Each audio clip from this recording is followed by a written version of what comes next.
Bienvenidos a Con Buena Energía, el podcast donde exploramos la eficiencia energética y sostenibilidad de la mano de E3 Consultores. Soy Manuel Romero, tu anfitrión. Aquí abordamos temas candentes y de actualidad sobre edificación, energía, precios, sostenibilidad y ahorro.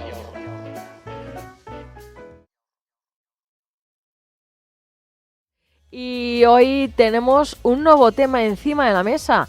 Europa que aprueba nuevas exigencias de ahorro energético para los edificios. Ahora le preguntaremos sobre este tema y también sobre otras noticias de actualidad que, como saben, siempre nos interesan. Manuel Romero, muy buenas tardes, bienvenido. Muy buenas tardes.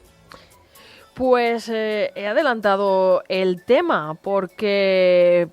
Bueno, pues hoy vienes con esas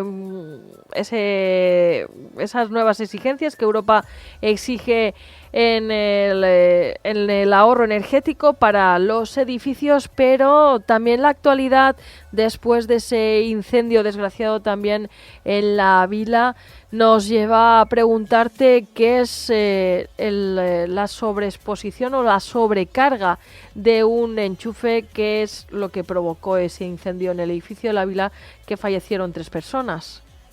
Bueno, al final es que cualquier...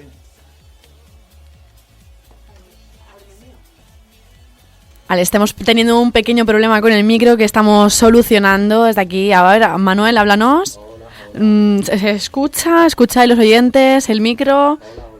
Ponte aquí. Venga, vamos a hacer un cambio de rol. Disculpadnos.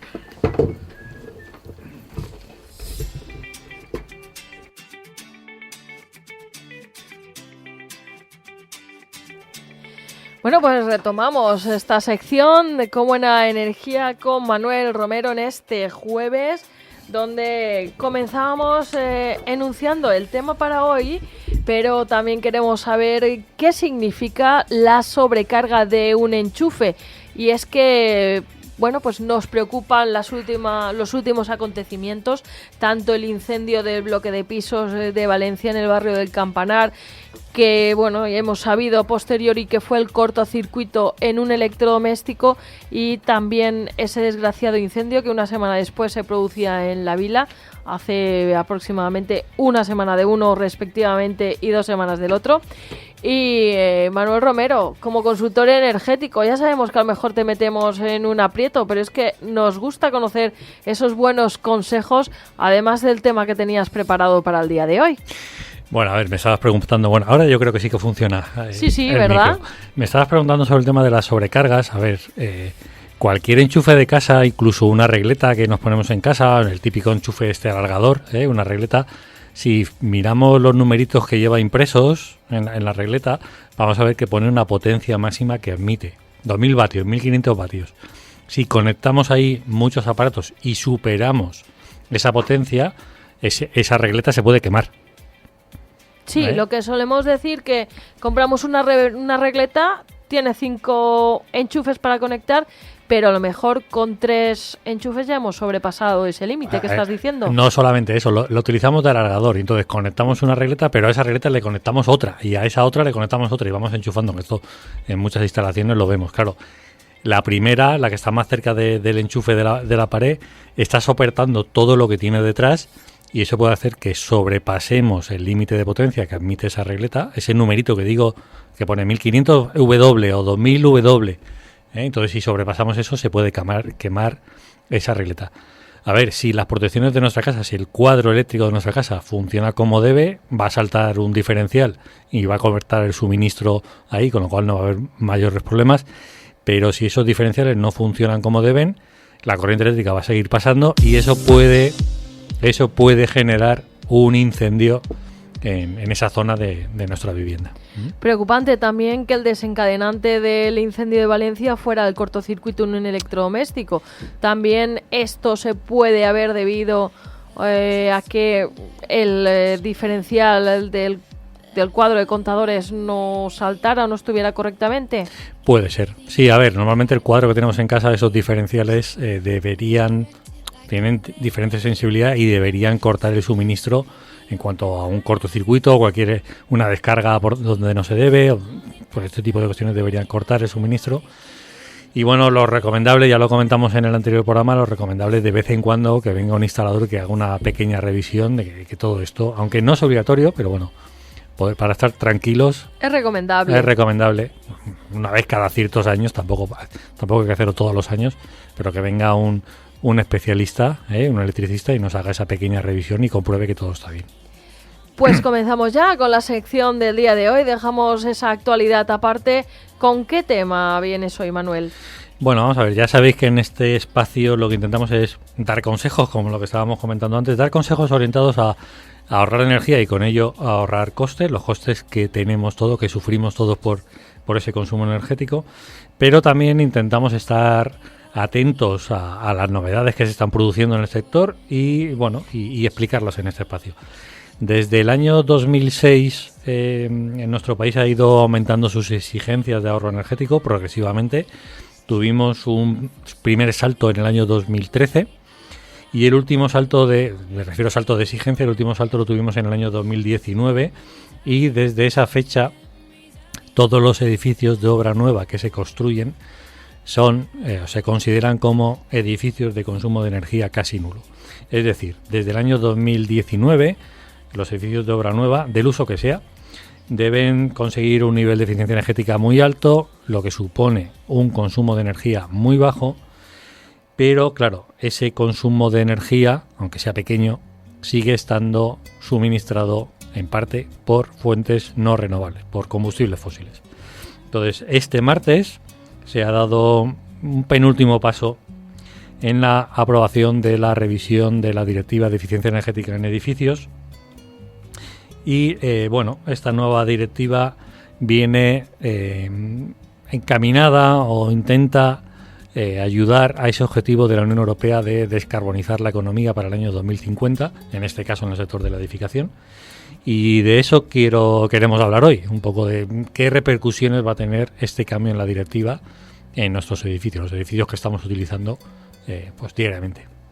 Bueno, y una vez planteada esta introducción, explícanos en qué consiste esta nueva directiva, por qué si ya tenemos esos edificios de muy bajo consumo aún van a exigir más. ¿Esto va a suponer costes? ¿Va a suponer que a lo mejor edificios que tengan cierta certificación ISO de calidad, etcétera, etcétera, tengan que hacer como una renovación?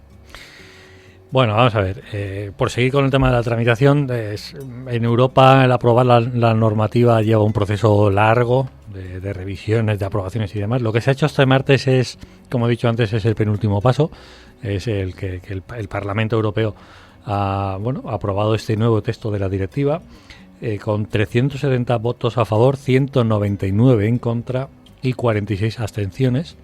Y lo que queda ahora es que en los próximos meses, en muy corto espacio de tiempo, los ministros de los Estados miembros van a adoptar la directiva y a continuación los Estados miembros, cada país que pertenece a la Unión Europea, tendrá que hacer el traslado, la transposición de esa directiva a normativa nacional. Sabemos que el Ministerio, porque ya ha ido publicando el Ministerio de Vivienda y Agencia Urbana, el Ministerio ya ha ido publicando cosas, sabemos que ya está trabajando en esa actualización de la normativa española. Y parece ser que esa nueva normativa española va a ver la luz el año que viene o como muy tarde, a más tardar en el 2026. O sea, estamos casi a un año y medio de tener ya de forma obligatoria esta nueva exigencia. Ya he comentado antes que un poco lo que tú decías, ¿no? Oye, si ya tenemos edificios por normativa que consumen muy poquito, ¿dónde está lo nuevo? ¿O por qué nos siguen exigiendo más todavía? ¿Cuál es la aportación Claro. la mejora? Claro. Bueno, en primer lugar, esos edificios que tenemos en este momento, aunque tienen muy bajo consumo, parte de ese consumo proviene de fuentes no renovables, proviene de combustibles fósiles. Ahí es donde ataca esta nueva versión de la directiva. El 100% del suministro del consumo energético tiene que ser renovable con la nueva directiva. Lo segundo es que ya no va a haber combustibles fósiles en los edificios, lo vamos a explicar más detalladamente, pero va a llegar un día que ya no vamos a tener combustibles fósiles en los edificios. Entonces vamos a ver qué tenemos que hacer. Ya no solamente obra nueva, también los edificios construidos. Va a atacar mucho esta directiva a todo lo construido. Y lo otro es que en lugar de hablar de edificios de consumo de energía casi nulo, que es de lo que estamos hablando en este momento, vamos a pasar a hablar de edificios de cero emisiones, los CEP, con las siglas en inglés, los Zero Energy Building. Edificios de cero emisiones. Ya no hablamos de consumo, hablamos directamente de cero emisiones. Y bueno, pues ahí donde incide la directiva y bueno, y con ese objetivo de descarbonizar todos los sectores de la economía para el año 2050. Pero entendemos entonces que esto solo va a afectar a nuevos edificios o puede aplicarse esas exigencias a edificios ya construidos. A ver, sí que va a tocar los edificios ya construidos y principalmente porque hay un parque enorme de edificios ya construidos que en muchos casos no tienen ninguna medida de ahorro energético. Por dar datos, y si nos centramos en el caso español y en concreto en uso vivienda, en España tenemos aproximadamente 25,2 millones de viviendas construidas, de las cuales aproximadamente 18 millones son viviendas principales, las viviendas que utilizamos diariamente. 7,2 millones de viviendas que se llaman de segunda ocupación, es decir, la casa que tenemos en la playa, en el campo y demás, la casa de veraneo, de fin de semana, segunda ocupación. El 54% de esas viviendas no tienen ninguna protección térmica, ninguna medida de ahorro energético, que eso supone en torno a casi 14 millones de viviendas, y en torno al 38% pues cumple con la primera norma de ahorro energético que data del año 79. Esa es una norma muy básica en cuanto a los criterios de ahorro energético. Solo el 8% de las viviendas construidas, solo el 8%, cumple más o menos los estándares actuales. Es decir, tenemos muy pocos edificios que cumple con la normativa de ahorro actualmente. Y si esto lo llevamos a provincias, nos llevamos cosas, hay algún dato que nos sorprende. Lógicamente, ¿dónde se construye más? Todos en la cabeza vamos a pensar en grandes provincias como puede ser Madrid o Barcelona. En este caso es Madrid, con el 27% de obra nueva. Pero le sigue, como dato curioso, la provincia de Alicante. Sí que es verdad que el porcentaje baja mucho, de un 27 pasamos casi a un 11, 10,9, pero la segunda provincia de toda España donde más se construye es la provincia de Alicante. No parece mentira dónde nos encontramos, parece mentira la importancia que tiene nuestra provincia, tanto en PIB como estamos viendo en este caso, a nivel de obra nueva, de construcción. Después de Alicante viene Barcelona y Málaga, en torno al 10,5, y la siguiente es Valencia, con en torno a un 10%, y después ya el resto de provincias. O sea, la provincia de Alicante es la segunda de toda España. Sí. No, continúa.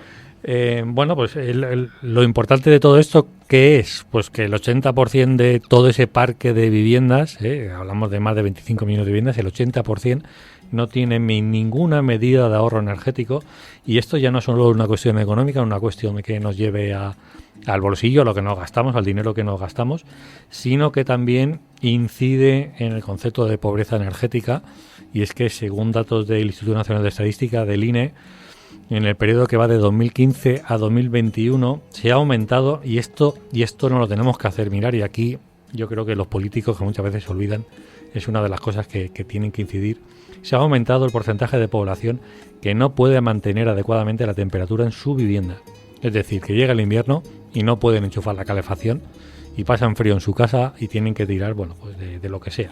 Se ha aumentado este porcentaje, que ha pasado del 10,6 al 14,2 de la población. Es decir, personas que están en pobreza energética. Con datos del año 2022 tenemos en torno a 4,2 millones de personas que no pagaron sus facturas de energía cuando tocaba, que retrasaron sus pagos. ¿Qué datos más preocupantes? Sí, esto es preocupante. Y casi 8 millones de personas no pudieron mantener la temperatura adecuada en su vivienda. 8 millones de personas, que no es cualquier cosa. O sea, hay pobreza económica, pero también pobreza energética. Entonces, pues todo lo que sea es hacer esa reforma energética de esos edificios, mejorar sus condiciones de, mejorar el aislamiento térmico, cambiar las ventanas, mejorar todo ese tipo de condiciones, va a suponer que tengan menos pérdidas energéticas, con lo cual la temperatura en el interior de la vivienda será un poco más confortable y aunque sigan sin poder pagar la factura energética, por lo menos sus condiciones dentro de su casa serán mejores, y en eso es en lo que quiere incidir, como digo, la directiva. La directiva, fijaros que habla de que quieren poner en marcha, aunque esto llevan diciéndolo muchos años, décadas, y no lo consiguen, quieren poner en marcha una oleada de renovación de edificios con medidas reglamentarias, financieras y facilitadoras, ¿eh? Para, claro, estas personas que estábamos comentando antes tampoco van a poder pagar esa reforma. Eso está muy bien, pero ¿quién va a poder pagar esa reforma? Ni esas personas, ni muchos de nosotros, porque evidentemente es que al final, aunque no estemos en la pobreza energética ni en la pobreza, pero son también reformas que implican un gran volumen de dinero. Sí, claro, implican un gran volumen de dinero. Aquí la Unión Europea puso en marcha los fondos estos Next Generation, quiere incidir en eso. Yo creo que esto lo tienen que dar una vuelta, porque no puede ser que tú hagas una actuación en tu vivienda, en tu casa, que tú tengas que, aunque haga la solicitud de la ayuda, tú tienes que poner el 100% del dinero para poder hacer esa actuación. La ayuda viene cuando viene, o sea, puede pasar más de un año y todavía no te han contestado la solicitud de la ayuda. Yo creo que en esto tienen que cambiar el procedimiento y tienen que ayudar realmente a ser más ágiles. Ser más ágiles. Y si hay ayudas, que se justifiquen en el momento que se puedan justificar y se abonen, porque, perdona, no, pero... O que te las abonen en el momento que lo pides. Y después que pongan un inspector y si tú no has hecho lo que dijiste que ibas a hacer, estamos hablando por no callar, ¿no, Gemma? Pero si tú no has hecho lo que dijiste que ibas a hacer y te han dado el dinero, pues oye, que te pongan una multa o que te hagan devolverlo con intereses, yo qué sé. Pero no puede ser, como digo, que tú haces una actuación del tipo que sea, hagas la solicitud, ha pasado más de un año y ni te han contestado, no sabes si la tienes o no la tienes, cuánto te van a dar, cuándo te lo van a dar, es que no sabes nada. Y mientras tanto la obra ya la tienes hecha y la has pagado. Eso es lo que tienen que cambiar, ese mecanismo tienen que cambiarlo. Sin ir más lejos, ¿a cuántas personas, y tú que trabajas en el sector, no sé si a lo mejor esa parte burocrática pues tienes detalles de ello, cuántas personas conoces que hayan cobrado esa subvención de los fondos Next Generation por haber puesto placas solares en casa? Pues bueno, aquí te puedo hablar en primera persona. Mi solicitud la hice en febrero de 2023, hace más de un año, y no me han contestado todavía. No sé si me la van a dar o no me la van a dar. ¿Tampoco sabes? No, es que no han contestado. Yo he hecho la solicitud en un buzón y no tengo la contestación de, oye, está todo bien, te falta este papel, que menos que decirte, ¿no? Sí. Oye, está todo bien, o falta esta documentación o algo, y te corresponde esta ayuda que ya te la daremos cuando... Nada, no tengo ninguna contestación. Pues fíjate, ayer me sorprendían a mí los datos de la ley de la dependencia y de las muchas personas que desgraciadamente mueren en esas listas de espera sin recibir la ayuda y ni siquiera la contestación, como tú estás diciendo, pero desde luego no es el único sector que no obtiene respuesta y que unas ayudas se establecen para que al final pues no se sabe dónde quedan, porque esto es como... muchas veces sabes que los ciudadanos vamos por habladurías. No, porque yo tengo un amigo que conoce... Y aquí nadie tiene amigos ni familiares que hayan cobrado esas subvenciones. No, claro. A ver, si estás en una familia o una empresa que sí que tiene ese colchón económico y sí que se lo puede permitir y esperar, vale. Pero cuando hablamos de 8 millones de personas que no pueden mantener la temperatura en su casa en invierno, es grave. Que menos que le faciliten, ¿no? Es muy grave. Esa financiación, esa subvención o lo que sea, de forma ágil para que eso, luchar contra eso. Como bien estás diciendo, ya no estamos hablando de, digamos, productos de lujo, vamos a llamarlo así. No me parece adecuado, pero vamos a llamar productos de lujo a un edificio sostenible que tiene todas las mejoras posibles en ventanas, en aislantes térmicos de temperatura, de paredes, etcétera, etcétera. Vamos a llamar también este producto de lujo a las placas solares, pero desde luego lo que no podemos pretender es que estas personas con ese déficit energético y esa pobreza energética no tengan ninguna ayuda y se queden los recibos sin pagar y las calefacciones sin encender. Claro. Bueno, a ver, en los papeles tienen la ayuda. Lo que pasa es que no llega. En los papeles pero está no muy llega. bien. Bueno, pero las consecuencias las sufren las personas. Claro. Bueno, por lo menos en los papeles, como digo, esta nueva directiva que se aprobó el martes pretende, de aquí al año 2030, pretende renovar energéticamente 35 millones de edificios en toda la Unión Europea, lo que supone, según dicen ellos, claro que estos mensajes son políticamente correctos, lo que va a suponer la generación de nuevos puestos de trabajo y todas esas cosas que nos dicen, vamos. Políticamente correctos, hechos no realizables. Eso ya nos lo dice también, desgraciadamente, la experiencia. Sí. Bueno, hablas de edificios de emisiones cero. ¿Eso va a suponer... ¿Qué va a suponer para nuestros edificios? Porque, como bien decías, esa renovación de 35 millones de viviendas para hacer que estos edificios sean de emisiones cero, ¿qué va a suponer realmente? Bueno, a ver, va a ser, en primer lugar, todo lo que se construye a partir del año 2030 tiene que ser edificios de cero emisiones. Ya no hablamos de consumo, cambiamos el concepto, no hablamos de consumo, hablamos de cero emisiones. Y si son edificios que van a ser ocupados por la administración o parte de edificios que van a ser ocupados por la administración, por aquello de que la administración tiene que dar ejemplo, nos reímos y esas cosas, Sí, al final se nos salta la risa, pero sí. Tienen que dar ejemplo. La exigencia para ellos es a partir del año 2028. Acorto los plazos un poco para que se vea, porque si no pensamos, bueno, 2030, de aquí queda mucho. No, 2028. Esto quiere decir que el Congreso va a tener que actualizarse y ser un edificio de emisiones cero.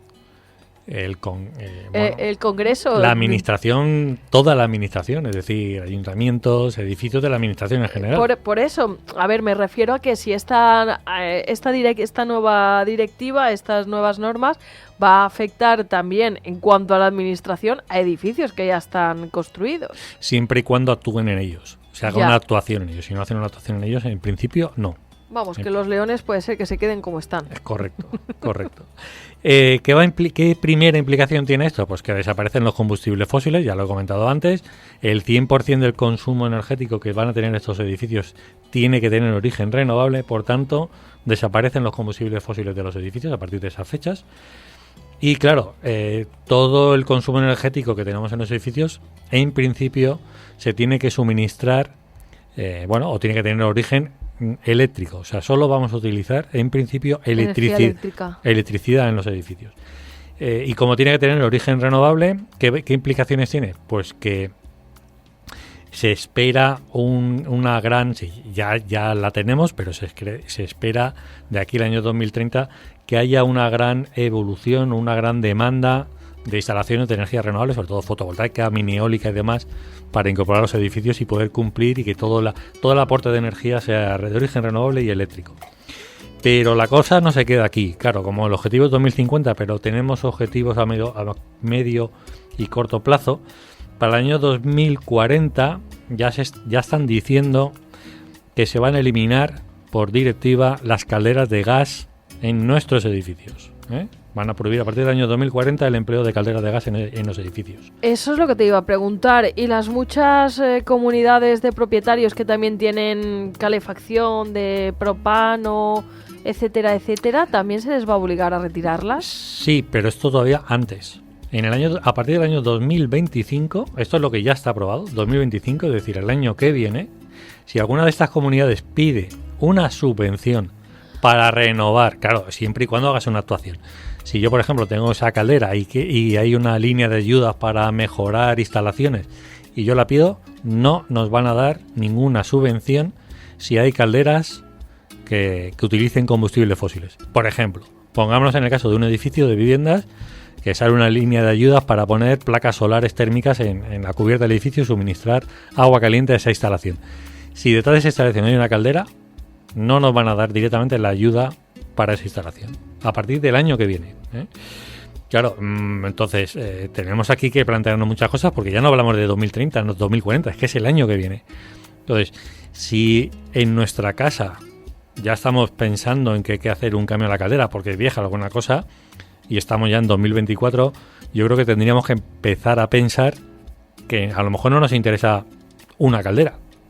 A lo mejor Otro tipo de calefacción. Otro tipo de instalación. Y entonces aquí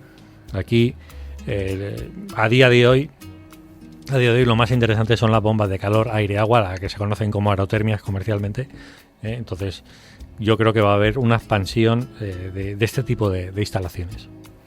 Pues veremos en qué declive, en qué se declina el mercado. Y por otra parte, estaba yo pensando si hay que hacer esta adecuación de los edificios o hay que hacer esa nueva construcción de los edificios con edificios de emisiones cero. Esto va a ser un problema en el precio de la vivienda, porque vale que hablamos de aquí a 2030 y que de aquí al 2030 posiblemente, no, seguro que se van a disparar el precio de la vivienda, pero también esto va a encarecer muchísimo más. A ver, yo no creo... Va a encarecer. Sí, porque tienes que poner cosas nuevas en el edificio y entonces, claro, eso supone un coste. Esto es evidente, no vamos a decir que no. Pero ya partimos, no es como en el año 2006 o en el año 2013 que partíamos de un nivel de ahorro energético en los edificios muy bajo. En este momento partimos de un nivel muy alto de ahorro energético, con lo cual el salto ya no va a ser tan grande y yo creo que sí que va a haber un incremento, pero creo que va a ser un incremento pequeño.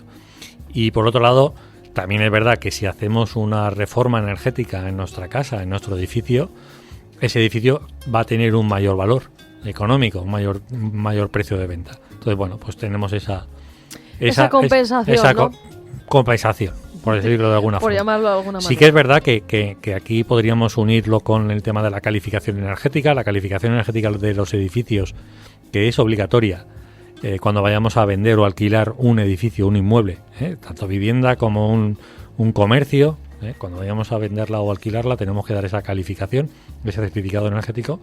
Y esto lo que hace es calificarnos esos inmuebles de la A a la G, como los electrodomésticos. La A son los inmuebles más eficientes y la G los menos eficientes. Sí que es verdad que hay un planteamiento que está encima de la mesa de limitar de alguna manera que si tú vas a poner en venta o en alquiler un inmueble, como mínimo tengas que tener una clase energética y no puedas, por ejemplo, a partir del año... Me lo voy a inventar, porque esto está sobre la mesa... Pues no sé, a partir del año 2030 que te digan, no, si su casa es F o G, pues no la puedes vender o alquilar. Tienes que meterla en una C o tienes que meterla en una D. Ya veremos qué pasa. Y para conseguir eso ya te toca hacer una reforma energética. O sea, en este tema de la reforma energética van a potenciarlo mucho y están trabajando mucho para que sea un pilar importante económico y que se renueven esa gran cantidad de edificios que tenemos en Europa. Bueno, una directiva bastante completa que lo que sí que nos deja claro es que por delante en el sector de la construcción tienen un largo trabajo y arduo por parte de los propietarios también y por parte de consultores energéticos como tú, también implicaros bien para poder desarrollar esos edificios de emisiones cero. Vamos a hacer un pequeño resumen y consejos de todo lo que hemos hablado de hoy, porque es un tema que pues nos puede costar un poco más entenderlo y por ello queremos ese resumen y esos consejos. A ver, estabas comentando ahora que nosotros, por ejemplo, como consultores ya nos toca reciclarnos. También. Es lo primero que tenemos que hacer. La verdad es que casi todos los años hacemos algún curso, alguna formación, porque es que tenemos que estar al día. Y entonces nos toca hacer ese reciclaje. Y como resumen, pues el resumen son fechas. La primera a muy largo plazo es 2050, con ese objetivo de la descarbonización de la economía. 2040 se eliminan calderas con combustibles fósiles. 2030 todos los edificios nuevos tienen que ser cero emisiones. 2028 cero emisiones, pero edificios ocupados por la administración. Y en el 2025 no van a conceder ayudas si tenemos un sistema con una caldera que utilice combustibles fósiles. Lo he hecho de 2050 hacia atrás, un poco para que no veamos la lejanía, sino que es que 2050 es el año que viene. Bueno, corres mucho, Manuel Romero, Al 2050... Bueno, tú estarás jubilado, yo no lo sé, no lo voy a calcular. Hoy es el día de las matemáticas, pero no lo voy. No pienses en eso, déjate. No, ¿verdad? Preferimos trabajar. Vamos a pensar en 2025, que es el año que viene. Sí, vamos a pensar en 2025, efectivamente, que es un año ya en el que, como tú has dicho, esos edificios con calderas fósiles se lo van a tener que pensar, sí, o al menos mantener en muy buenas condiciones la caldera hasta que la tengan que cambiar, porque va a ser una inversión importante. Por hacer un símil, esto está pasando con los equipos de aire acondicionado. Casi sí, todos los años, sí, por directivas europeas, a los fabricantes les obligan a utilizar un refrigerante nuevo y si tenemos un equipo de aire acondicionado antiguo con un refrigerante viejo, intentamos hacer una recarga y nos dicen que no, que ese refrigerante ya no está en el mercado y nos toca cambiar el equipo. O sea, que esto está pasando absolutamente en todo. Pues Ángela, vamos, ¿tenemos algún mensaje en nuestro WhatsApp? Sí, alguno que otro nos ponen ya con WhatsApp. Yo en el otro barrio seguro, nos añaden por aquí. Esperemos que no, por favor.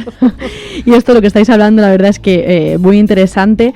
No sé por qué me he trasladado al pueblo de mi padre con las estufas que se ponen debajo de la mesa. Sí, los braseros. Los braseros, efectivamente, que no me salía la palabra.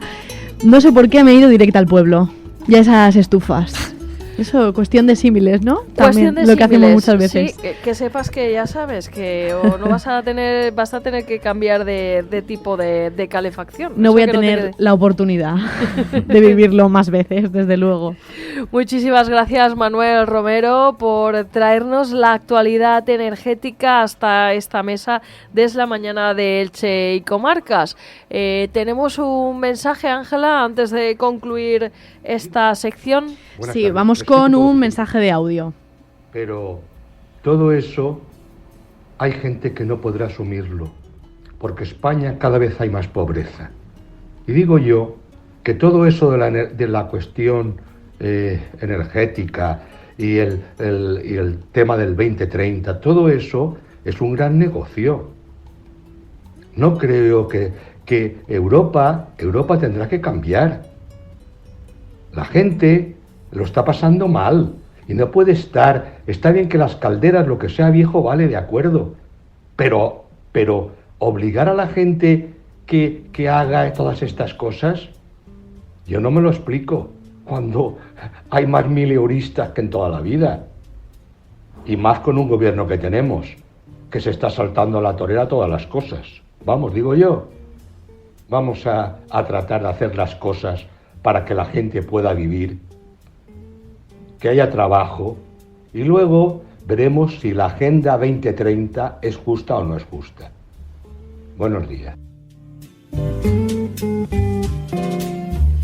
Pues buenos días, caballero. Es uno de los temas que hemos tenido encima de la mesa, que esa pobreza energética, sí, y todo lo que hemos estado hablando, pues no se va a poder asumir por muchas familias, por mucha directiva europea. Veremos dónde quedamos y si, bueno, pues en alguna ocasión pues se puede quedar alguien por el camino, de hecho, con estas directivas que son tan exigentes en cuanto a esa eficiencia energética. Gracias, Manuel Romero. Te emplazamos a la semana... Bueno, no. Mira, no, ni a la semana que viene ni a la otra. Viene Semana Santa. Sí, y tienes vacaciones. Sí, tengo vacaciones. Bueno, supongo que vosotras también. Sí. Efectivamente. Vienen los pasos, viene comer torrijas y todas esas cosas que tocan. Por cierto, tengo que aclarar que un comentario de un oyente que nos ha llegado antes de que entrases tú, nos ha puesto que si vamos a hablar de la Semana Santa, y efectivamente toda la semana que viene no solamente escucharemos lo que nos gusta, sino también que hablaremos con muchas personalidades de todo lo que, bueno, de todas las fiestas, de todas las 2 semanas de fiestas que nos esperan. Claro. Sí, el gobierno andaluz ha propuesto que en las aulas se aprenda la música de Semana Santa, esas magníficas marchas. No se preocupen, que a la semana que viene tendrán buena cuenta de ello. No hemos empezado ya porque nos parece un poco temprano, aunque lo tenemos a la vuelta de la esquina, la verdad. Mañana haremos la cuenta atrás, que también me lo han recordado. He dicho que nos lo apunten, y cualquier petición de cualquier banda sonora también, como lo solemos llamar aquí nosotras también, que lo apunten en el 601-433-324. Gracias, Manuel Romero, y feliz Semana Santa. Nada, gracias a vosotras por este espacio y nos vemos la primera semana de abril. Feliz Semana Santa. Todo lo que soñamos va a iluminarnos y en el momento exacto. 103.7. Estás escuchando Es Radio.